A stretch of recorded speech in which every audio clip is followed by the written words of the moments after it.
En marzo de 1932, el mundo supo que el hijo de uno de los hombres más famosos del planeta había sido secuestrado. El aviador estadounidense, el coronel Charles Lindbergh, había sido el primer hombre en pilotar un avión solo, sin escalas, sobre el Atlántico. Como resultado, se convirtió en un héroe nacional e internacional.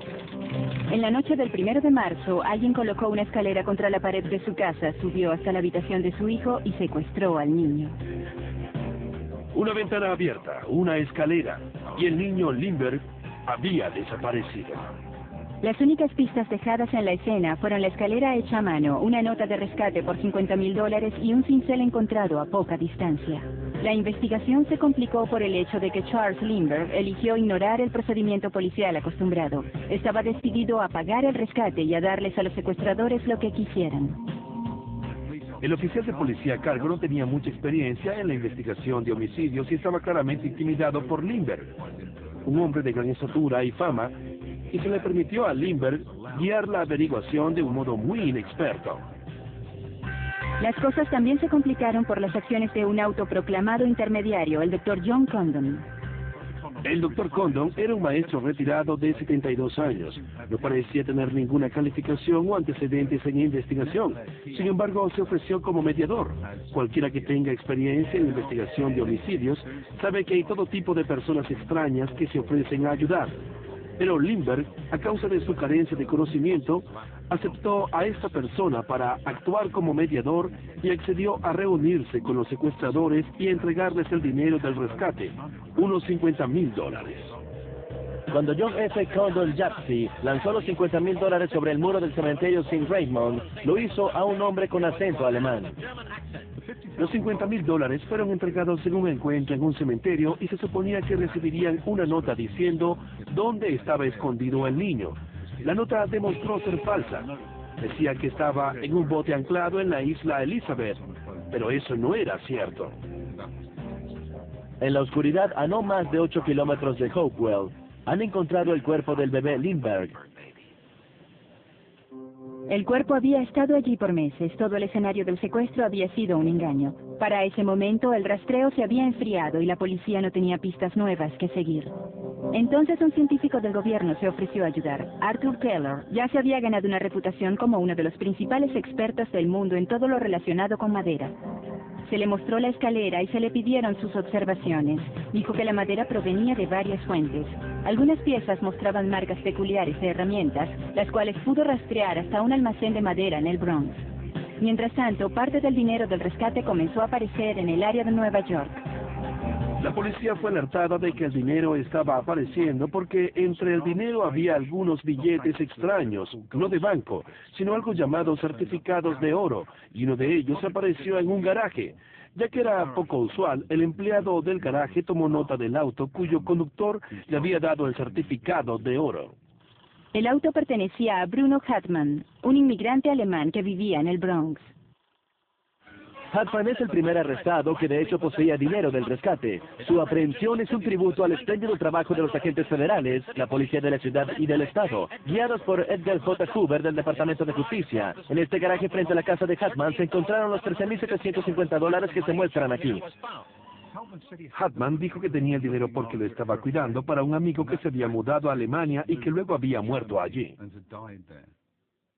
El dinero no fue lo único que se encontró en el garaje de Hartmann. También encontraron un cepillo de carpintero que hacía marcas idénticas a las encontradas en la escalera. Además, notaron que una viga del piso había sido aserrada en el ático. Cuando llevaron las barandas para compararlas, una de ellas, la baranda 16, encajaba en la hendidura perfectamente. Incluso los agujeros de los clavos estaban a la misma distancia. El juicio en Flemington, Nueva Jersey, se convirtió en un circo mediático. Las multitudes se reunían para ver al héroe nacional y a su némesis. Había sido una investigación complicada y frustrante, y había mucho que el jurado debía considerar. Aquí está el jurado, los 12 hombres y mujeres que tienen la vida de Hartmann en sus manos. Estudien estos rostros, amas de casa, granjeros, maestros, trabajadores, una muestra típica de la vida estadounidense. Ellos deben decidir si Hartmann es inocente o culpable. La atmósfera en la corte era tensa y estaba cargada emocionalmente. Y tomó esos certificados de oro y los colocó en una cesta, uno tras otro, de 5, 10 y 20 o lo que fueran, y no los contó, ¿cierto? No. Trajeron a muchos testigos expertos para testificar para la fiscalía, incluyendo a todo un equipo de expertos en caligrafía. El señor Hartman bien podría haber firmado cada una de estas notas de rescate, así que en mi mente estoy muy convencido de que él las escribió. Pero fue la evidencia del experto en madera la que colocó a Hartman en la escena del crimen. Aunque no se sabe quién adquirió el dinero y quién escribió las notas, fue su cepillo el que había sido usado en la escalera y parte de la madera provenía de su ático. Para muchos jurados fue la escalera y la evidencia que ésta reveló lo que demostró ser el factor decisivo. Una de las razones por las que la evidencia de la madera tuvo tal impacto fue que el experto, a diferencia de algunos de los testigos más histéricos que brindaron evidencia, estaba muy tranquilo y calmado. Era el testigo experto ideal y creo que el jurado pudo entenderlo y creer exactamente lo que dijo. Al final, a pesar de que toda la evidencia era circunstancial, el jurado fue unánime. Los 13 regresaron, hombres y mujeres que en ese momento parecían ser las personas más importantes del mundo. Sin duda se sentía así. El veredicto que el jurado presentó, asesinato en primer grado, era esperado por millones de personas. A pesar de que hubo errores y retrasos, finalmente se había hecho justicia. Hartman fue enviado a la silla eléctrica el 3 de abril de 1936, pero continuó protestando por su inocencia hasta el final. Marcas de herramientas, fibras, polvo y huellas de pisadas. Encontrar cualquiera de ellos en la escena de un crimen es el objetivo de todos los detectives.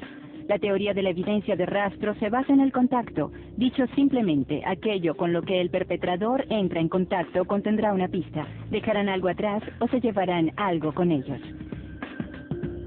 Es esta transacción la que puede contar la historia de lo que realmente ocurrió en la escena de un crimen. Recolectarla es el trabajo de los investigadores de la escena del crimen.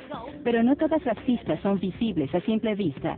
El desarrollo de la evidencia de rastros como ciencia forense está directamente vinculado a los métodos de examen.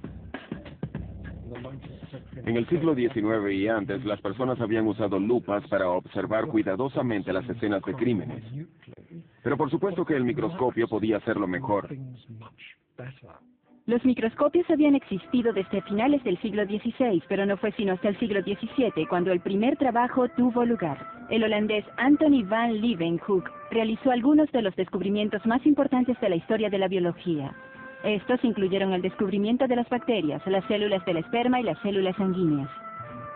El desarrollo del microscopio es fundamental para el desarrollo de la ciencia forense. Después de todo, no puedes analizar algo a menos que puedas encontrarlo. Y para hacerlo debes usar un magnificador o algo que te dé un mejor aumento, y eso es un microscopio. Al principio, las personas que usaban estos primeros microscopios no estaban involucradas con la investigación de crímenes. Las primeras personas en usar microscopios fueron frecuentemente las que trabajaban en el campo médico, que usaban microscopios para buscar evidencia de enfermedades. Tengo un artículo muy antiguo de alguien que habla sobre el detective médico, y creo que posiblemente fue allí donde se hizo mucho del trabajo inicial. De hecho, fue un médico francés quien tuvo un rol crucial en uno de los primeros casos de homicidio que usó un microscopio para analizar la evidencia de rastros. Para mediados del siglo XIX, un médico francés llamado Ambroise Tardieu se había ganado la reputación de ser uno de los principales científicos forenses del mundo. Residenciado en París, fue consultado por la policía cuando fueron llamados para investigar una muerte sospechosa en 1847. Era un caso de alto perfil que se convirtió en una de las causas célebres más notorias de Francia. En la noche del 17 de agosto, a la duquesa de Chasseau-Praslin se le oyó gritar en su habitación y tocar la campana. Hubo sonidos de lucha y un grito más, pero cuando los sirvientes corrieron a su habitación, encontraron la puerta bloqueada. Presumiendo que debían ser ladrones, uno de ellos corrió al jardín para observar por la ventana. Vio a un hombre que creyó era el duque en la habitación de ella. Al correr de nuevo adentro, esta vez la puerta de la habitación de ella estaba sin cerrojo. El duque no estaba por ninguna parte y la duquesa yacía muerta. Su garganta había sido cortada y estaba muy golpeada. En ese momento, el duque llegó corriendo, vio el cuerpo de su esposa y se lanzó hacia ella en su dolor. Cuando llegó la policía, encontraron un cuchillo ensangrentado y un revólver en el piso. El duque dijo en primer lugar que había escuchado a la duquesa gritar y había ido a ayudarla. Cuando llegó la policía, y ya que habían encontrado un revólver manchado de sangre y habían preguntado a quién pertenecía, él dijo que le pertenecía a él. Luego, claro, dijo que había ido con el revólver para intentar rescatar a su esposa, su amada esposa, de mayores daños. Pero la policía tenía sus sospechas. Si había sido un robo, ¿por qué los ladrones no habían tomado ninguna de las joyas de la duquesa? Y si el duque ya había estado en la habitación, ¿por qué aparentemente descubrió el cuerpo de su esposa con los sirvientes como público? Notaron que solo la culata de la pistola tenía sangre. Así que la policía observó las manchas de sangre y los puntos de sangre que de hecho iban desde la habitación de la duquesa hasta la del duque, y se dieron cuenta de que la historia del duque podía no ser todo lo cierta que debía ser.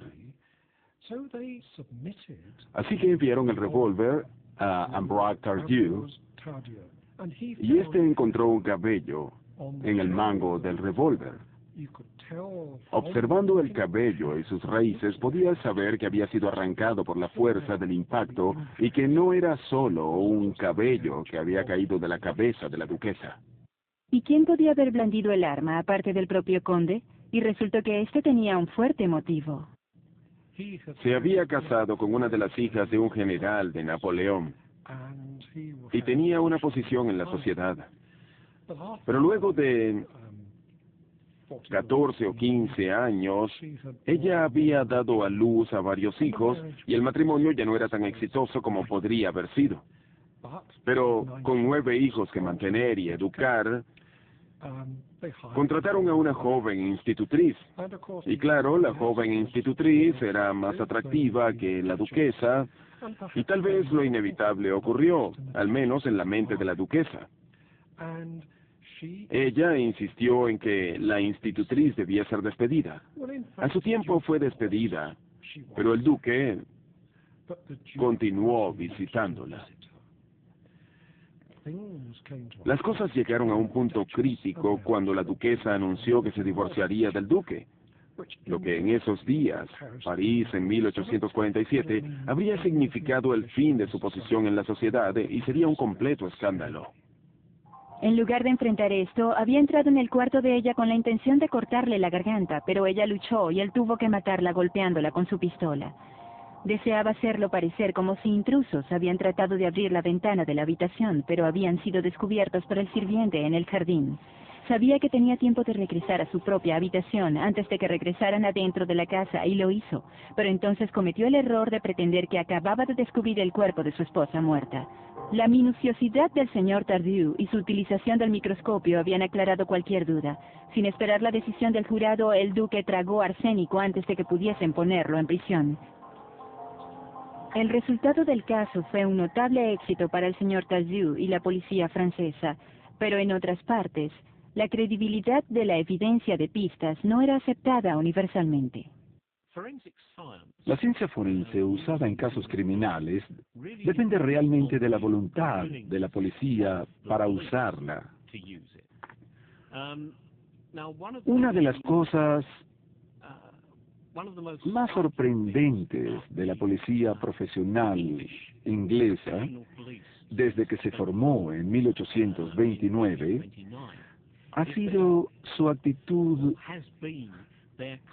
artesanal de que básicamente resuelves un caso con trabajo duro y desarrollando destrezas. Y en ocasiones hubo una tremenda renuencia para utilizar científicos. Sin embargo, un libro publicado en 1891 llevaría el asunto a una audiencia mayor. Ha sido traducido y reeditado por años. El libro se llama Investigación Criminal, y el escritor era un magistrado examinador llamado Hans Gross, quien vivía en Austria. También era profesor de leyes en la Universidad de Graz. Hans Gross era un magistrado investigador austríaco. Los magistrados investigadores en la Europa continental eran individuos que realizaban mucho de lo que llamamos el rol detectivesco. Y luego de unos 13 años trabajando como magistrado investigador, Gross publicó un manual para magistrados sobre cómo debían abordar las escenas de crímenes, cómo debían realizar sus investigaciones y lo demás. Este trabajo tuvo un enorme impacto en los países de habla alemana y también fue traducido y se usa en el mundo angloparlante.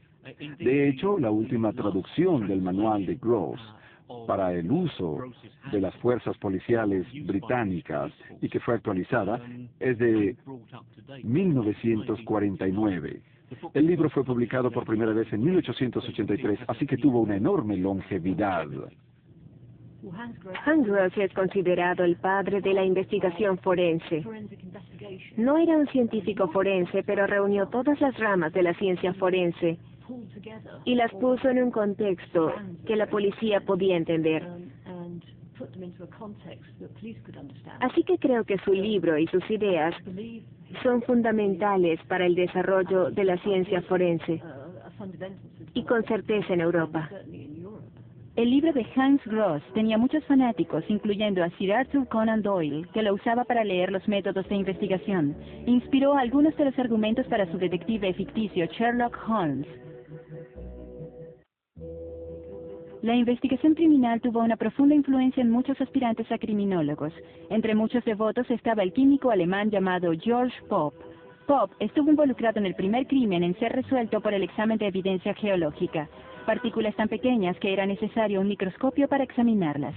El crimen tuvo lugar en 1904 en Frankfurt, Alemania. Una modista de 52 años llamada Eva Disch fue encontrada estrangulada con su propia bufanda de seda. Cerca del cuerpo la policía encontró un mugriento pañuelo. Le dieron esto a George Popp y este pudo darles algunos detalles interesantes sobre el hombre que lo desechó. 1. Inhalaba rapé. 2. Trabajaba en un ambiente donde respiraba polvo de antracita y arena. La policía se centró en un hombre llamado Kurt Lowback. Este inhalaba rapé. Trabajaba en una cantera de arena y recientemente había trabajado en una planta de gas donde había estado en contacto con antracita. Sin embargo, negaba cualquier participación en el crimen. La policía tomó muestras del polvo de debajo de las uñas de Lowback. Su higiene personal dejaba mucho que desear y había bastante allí. Bajo el microscopio, Popp encontró rastros de arena, antracita y, más importante, hilos de la bufanda de seda. Al registrar su habitación, la policía encontró un cuchillo. Había fragmentos de tierra en él. Los minerales encontrados eran idénticos a los de la escena del crimen. Cuando fue confrontado con toda esta evidencia de rastros, Lowback confesó el asesinato. Los diarios encontraron este caso fascinante y reconocieron el rol de George Popp en él, y se convirtió en el detective del microscopio. Fue exactamente el tipo de caso que le dio a la evidencia de rastros la credibilidad y el reconocimiento que tendría después. George Popp fue uno de los pioneros en usar el microscopio para la ciencia forense. Trabajaba principalmente en el campo de la salud, pero fue una de las primeras personas en usar un microscopio en el contexto forense. Con el paso del tiempo, las personas aprendieron que debían ser escrupulosamente limpias para borrar todos esos rastros, pues de lo contrario, la ciencia forense básica podía conectarlas con las escenas de sus homicidios. Mientras tanto, un joven llamado Edmund Lockhart estaba leyendo sobre los éxitos de las personas como Popp y también estaba extasiado por las sorprendentes destrezas detectivescas de su personaje ficticio favorito. Lockhart era un hombre que había quedado fascinado por Sherlock Holmes siendo niño y decidió que lo que realmente le encantaría hacer era hacer realidad la idea de Holmes de un modo totalmente científico para resolver crímenes. Edmund Lockhart fue un hombre notable. A la corta edad de 33 años era profesor de medicina forense en la Universidad de Lyon.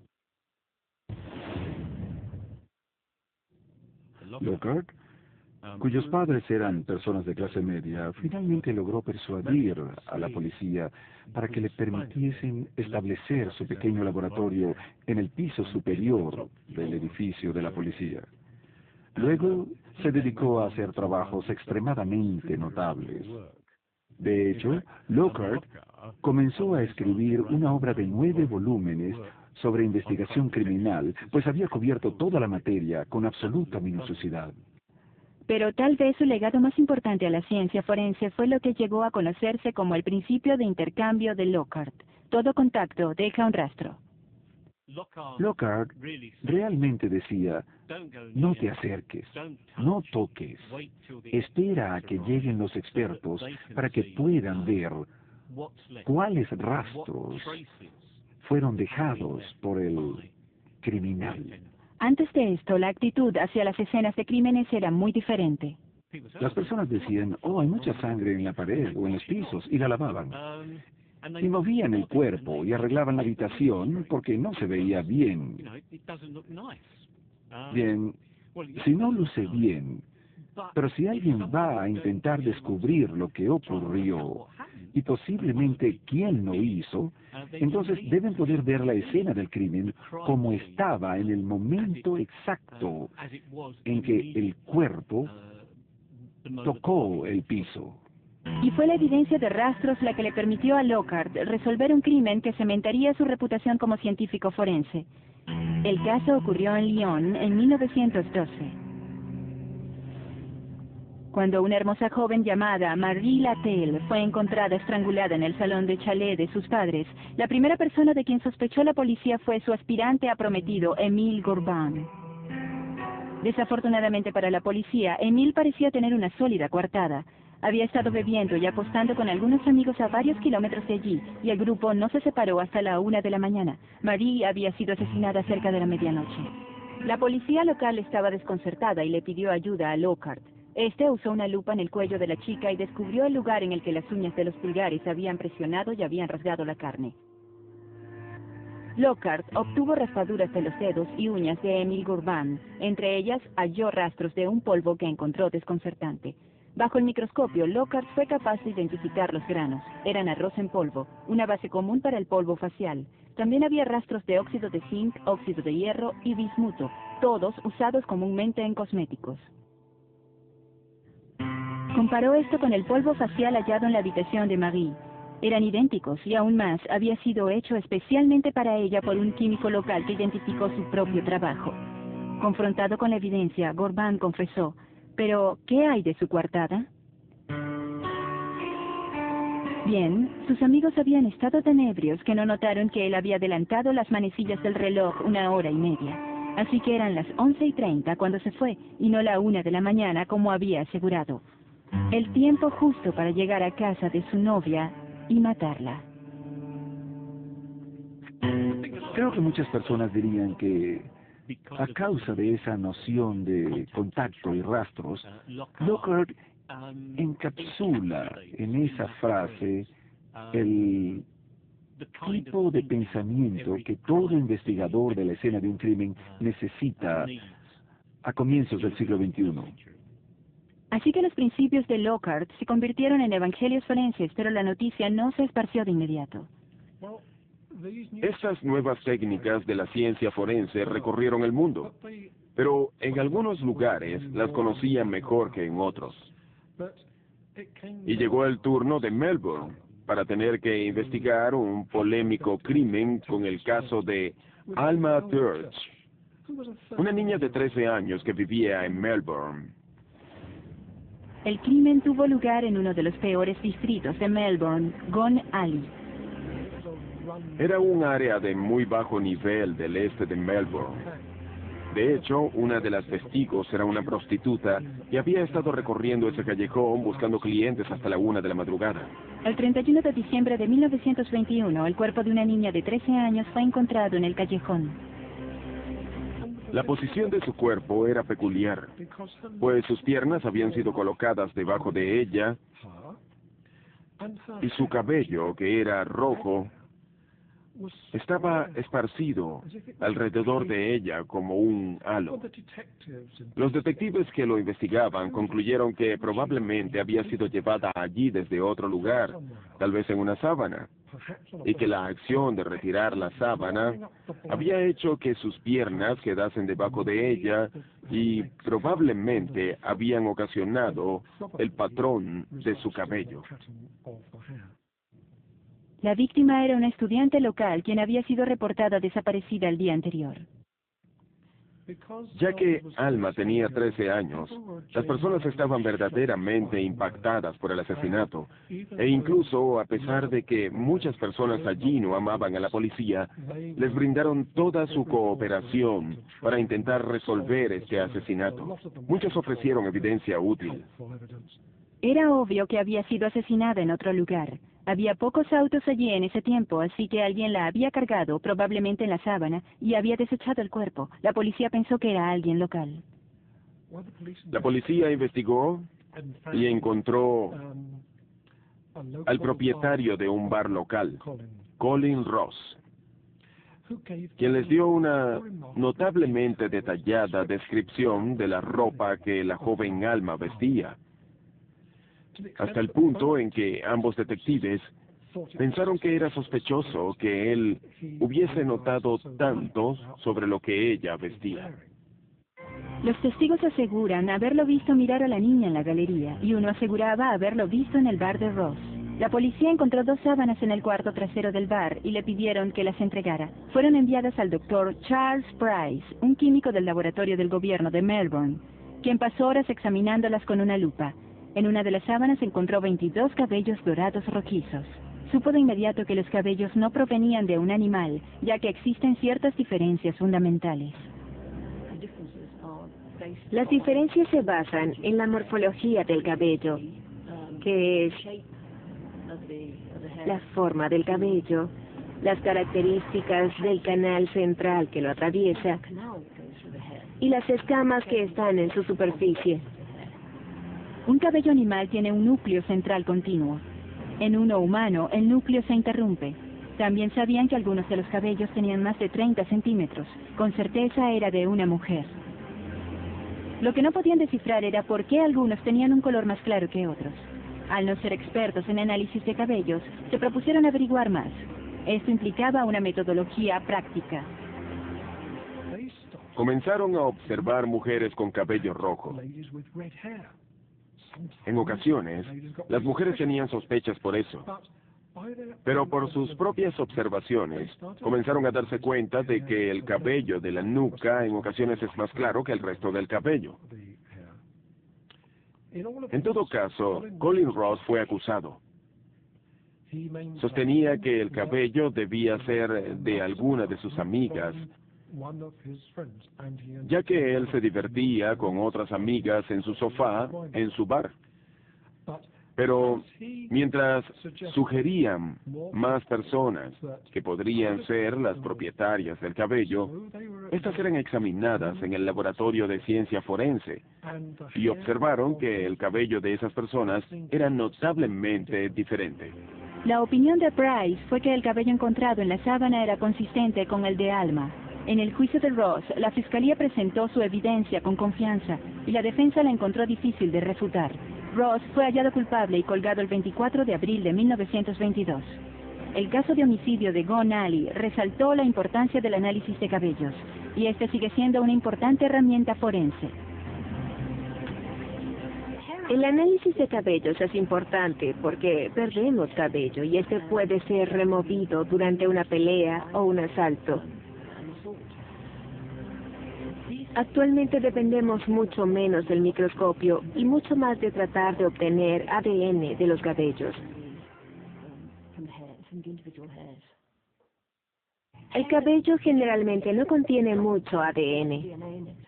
Hace tal vez unos 10 años, solíamos pensar que solo podríamos obtener ADN de la raíz de un cabello, pero recientemente hemos obtenido muchos éxitos buscando ADN en áreas del cabello que no tienen raíces. De hecho, comparados con los métodos actuales de análisis de cabellos, los usados en el caso de homicidio de Gone Alley eran muy crudos, a tal punto que el caso ha tomado otro giro recientemente. Un investigador se topó con algunas de las muestras originales del cabello de Alma, las cuales fueron examinadas por 2 importantes científicos forenses. Ambos concordaron en que el cabello de Alma y el encontrado en la sábana no eran los mismos, así que al parecer, en este caso, los métodos forenses de la época simplemente no eran los adecuados y como resultado un hombre inocente pudo haber subido al patíbulo. En los años 30 en Estados Unidos, la evidencia de rastros ya estaba en el centro del escenario en el juicio del bebé Lindbergh. Estaba ya por llegar a los titulares de nuevo. En este caso, el diligente trabajo policial y la evidencia forense lograron que el asesino fuese finalmente atrapado por un cabello corto. El crimen tuvo lugar en la periferia de Nueva York en abril de 1936. La víctima era una mujer joven llamada Nancy Titterton. Era una adinerada escritora que estaba felizmente casada con un ejecutivo de la NBC. Era la tarde del Viernes Santo cuando dos hombres llamaron a su departamento para entregar una silla que había estado en su taller para reparaciones. Al golpear la puerta no hubo respuestas, pero ya que la puerta no estaba asegurada, entraron para ver si ella estaba en casa. ¿Hay alguien en casa? Al no obtener respuesta, Theodore Kruger y su joven asistente Johnny Fiorenza decidieron traer la silla de cualquier modo. Nancy les había dicho que rara vez salía, así que estaban intrigados de que no estuviese allí. Decidieron dar un vistazo por el departamento y pronto descubrieron por qué no había respondido. En el baño encontraron el cuerpo de Nancy. Había sido violada, estrangulada y arrojada en la tina.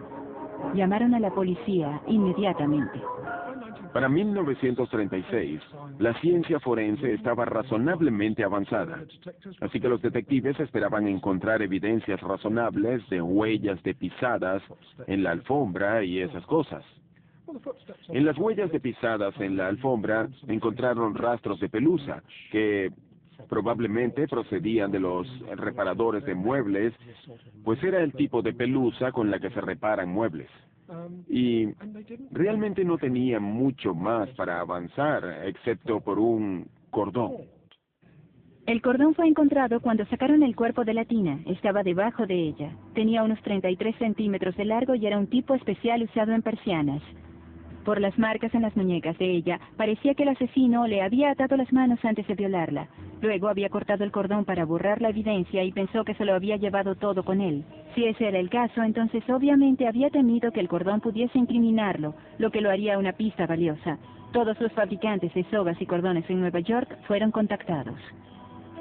Junto a la cama, los detectives encontraron un cabello. Su aspecto blanco y rígido no era usual. Claramente, no era humano. Era un cabello grueso, demasiado pesado para haber entrado por la ventana o algo así, y no era el tipo de cabello usado en la restauración de muebles. Al analizarlo, se encontró que era de un caballo idéntico al tipo usado en esa misma silla.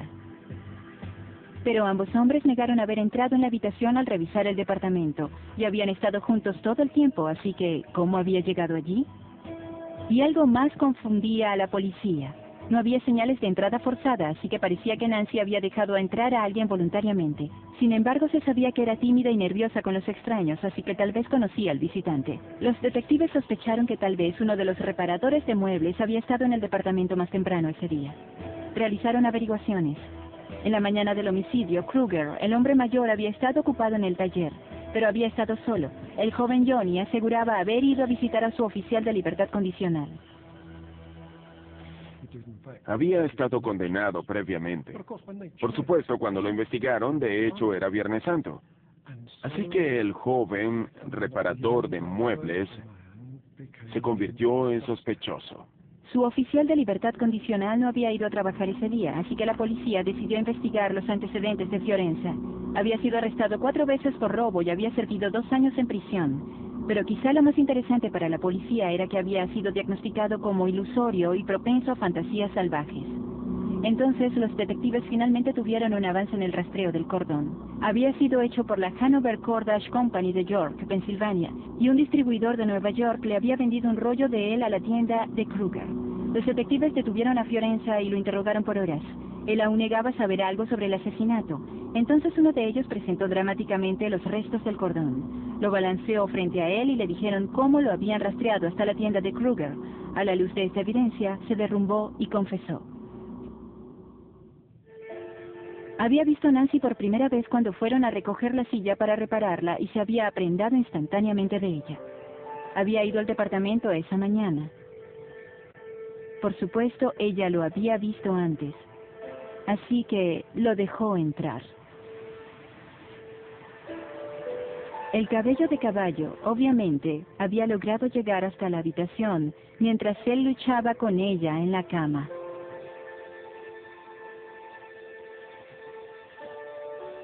Él arrojaría luego el cuerpo en la tina y se llevaría el cordón con él en caso de que lo descubrieran. Pero un pedazo había quedado atrapado debajo del cuerpo de ella, dando a la policía esa importante pista.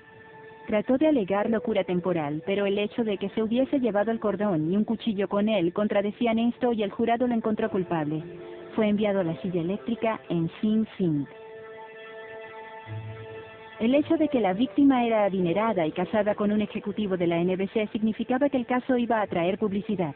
Además, en esta ocasión, los diarios estaban llenos de admiración por los métodos forenses usados por la policía, y tenían su ángulo. Después de todo, una silla había enviado a un asesino a la silla.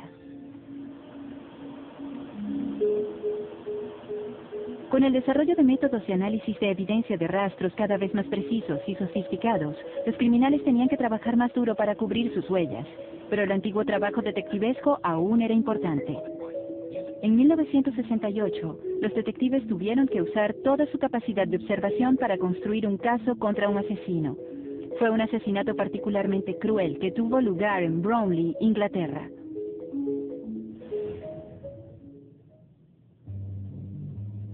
Cerca de las 8 en punto de la noche del 7 de febrero, Bernard Joseph regresó del trabajo para encontrar a su esposa Claire, muerta en la habitación. Estaba boca abajo y su garganta había sido cortada. Ella llevaba un vestido rojo de lana, un hecho que sería importante más adelante en la investigación.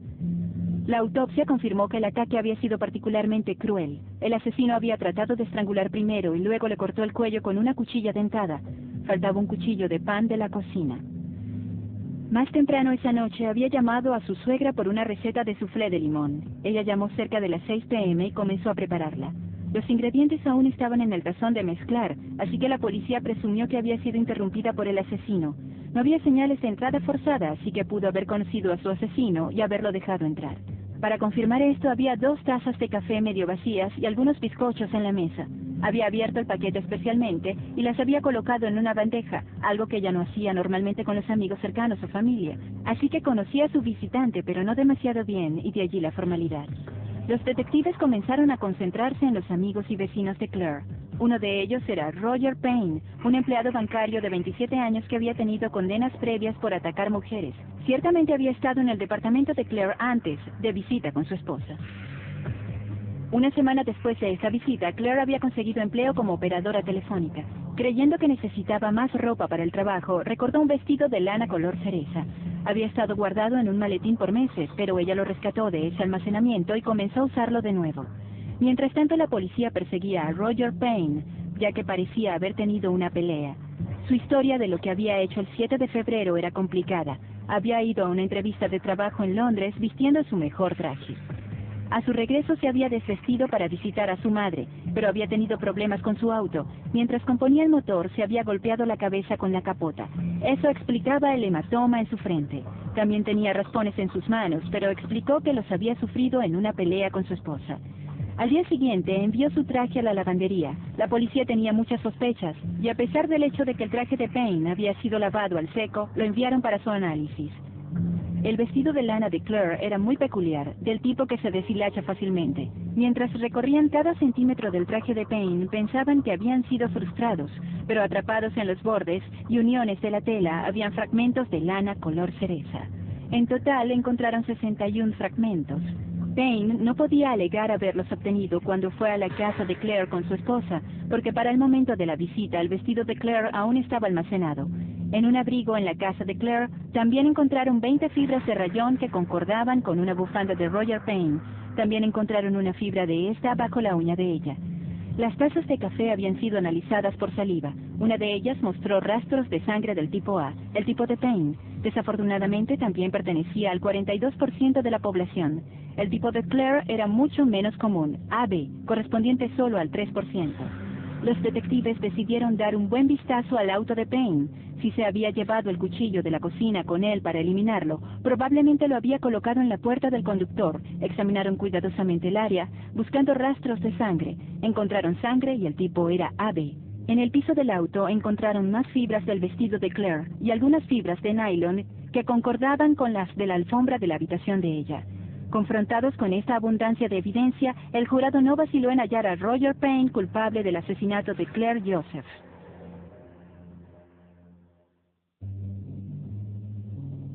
Actualmente la evidencia de rastros aún se encuentra a la manera antigua, observando con cuidado, pero los métodos de registrarla y estudiarla son mucho más eficientes. Tengo aquí algunas fibras que estoy observando en luz transmitida, luz que viene desde el fondo del microscopio y sube a través de la muestra, así que es transmitida a través de la muestra. Hay fibras muy buenas de 3 colores diferentes, con diferentes características. Hay verde, azul y rojo. Actualmente es muy fácil obtener imágenes digitales de los microscopios, y un modo realmente simple es usar una cámara sencilla como esta, la cual solo colocamos en el microscopio. La ubicamos en uno de los oculares. Tomaríamos cada una de esas fibras y las compararíamos en detalle con las fibras del color correcto halladas en la escena del crimen. Las fotografías digitales como esta pueden ayudar a los científicos forenses a explicar sus hallazgos a los jurados. No queremos que las personas del jurado tomen la decisión por sí mismas, pues no son expertas en comparación de fibras, pero en ocasiones usamos imágenes para ayudarnos a mostrarle al jurado de lo que hablamos.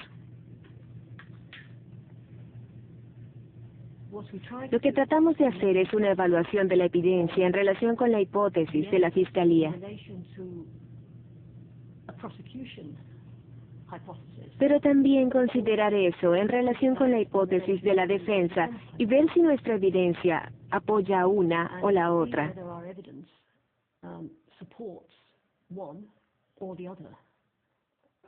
Y cuando se le pide a un jurado decidir en un caso importante, esa evidencia es crucial. Tal fue el caso en 1981, cuando uno de los mayores juicios por asesinato de la historia se decidió enteramente por la evidencia de fibras. En Atlanta, Estados Unidos, a finales de los 70, un asesino en serie estaba suelto. Sus presas eran jóvenes negros y ocasionalmente chicas.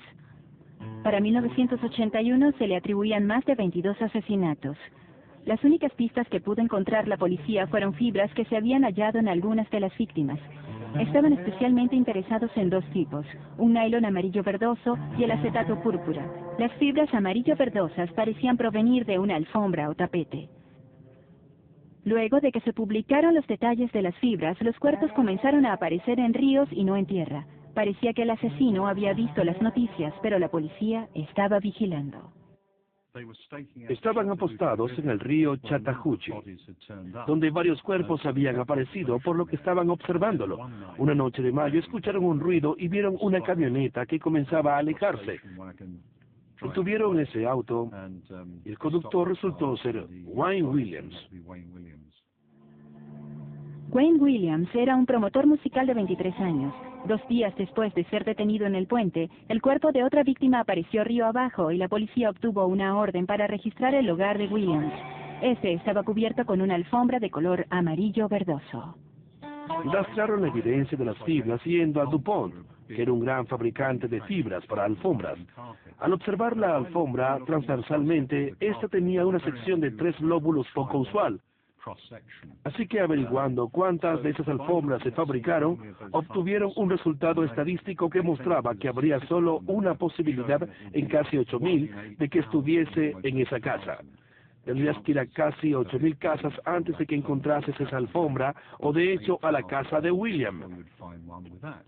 Es un modo muy precario de hacerlo, una especie de justicia por probabilidades. Es insatisfactorio, pero fue lo que hicieron. Y también encontraron una fibra de su auto en uno de los cuerpos.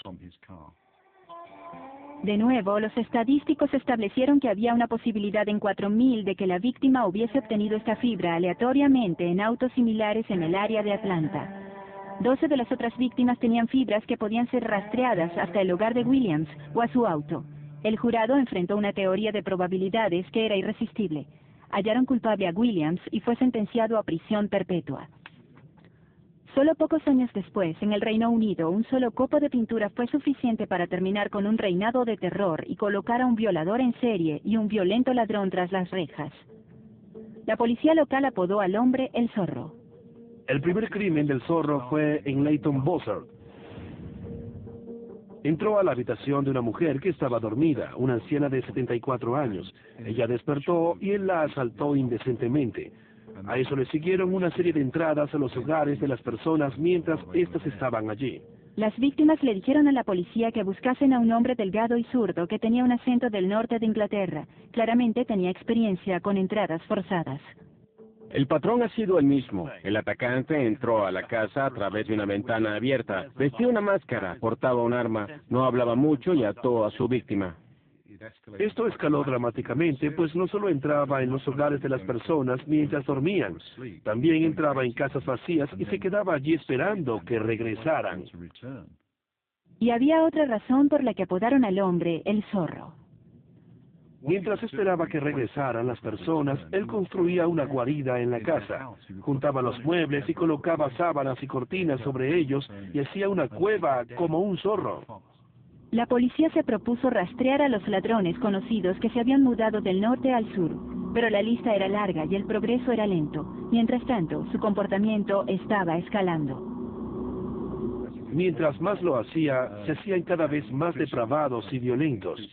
En ocasiones atacaba a una casa con un hermano, una hermana y un amigo dentro, y lo forzaba a cometer actos sexuales con los otros, entre ellos. Con los ataques aumentando, las personas del área estaban aterradas. Las ventas de escopetas y cuchillos se han disparado, alarmas y seguros para las ventanas se colocaron apresuradamente. Incluso se organizaron escuadrones de vigilantes por los atemorizados residentes. Pero en agosto, él actuó fuera de su coto de casa habitual. El zorro cometió una violación y asalto armado en el condado de Durham. Él detuvo su auto en los matorrales y lo cubrió. Luego caminó a través del campo abierto para violar a una mujer de 36 años en su casa. Luego regresó a su auto. Al regresar, desechó cuidadosamente su capucha y el guante, los cuales fueron hallados por la policía. También encontraron una minúscula raspadura de pintura amarilla en los arbustos. Rastrearon la pintura hasta un tipo particular utilizado en los autos Austin Allegro, pero al mismo tiempo realizaban lo que llamaban búsquedas de sospechosos por modus operandi. Buscaban ladrones profesionales que se sabía se habían mudado desde el norte hasta el sur de Inglaterra. Como parte de estas averiguaciones de rutina, visitaron Ousney Crescent en el norte de Londres. Era el hogar de Malcolm Fairley, un ladrón convicto que se había mudado desde el noreste de Inglaterra. Los detectives fueron a su casa y lo encontraron limpiando un auto amarillo afuera. Cuando lo revisaron, descubrieron una raspadura en la pintura y fue arrestado. La pintura en el Allegro concordaba con la muestra tomada del arbusto. En la casa encontraron overoles de un material idéntico a las máscaras improvisadas que había utilizado. Ante la evidencia, él confesó y fue sentenciado a 6 cadenas perpetuas. Malcolm Fairley era un hombre de habla suave y poco robusto. Lo que es más, parecía estar felizmente casado y con hijos.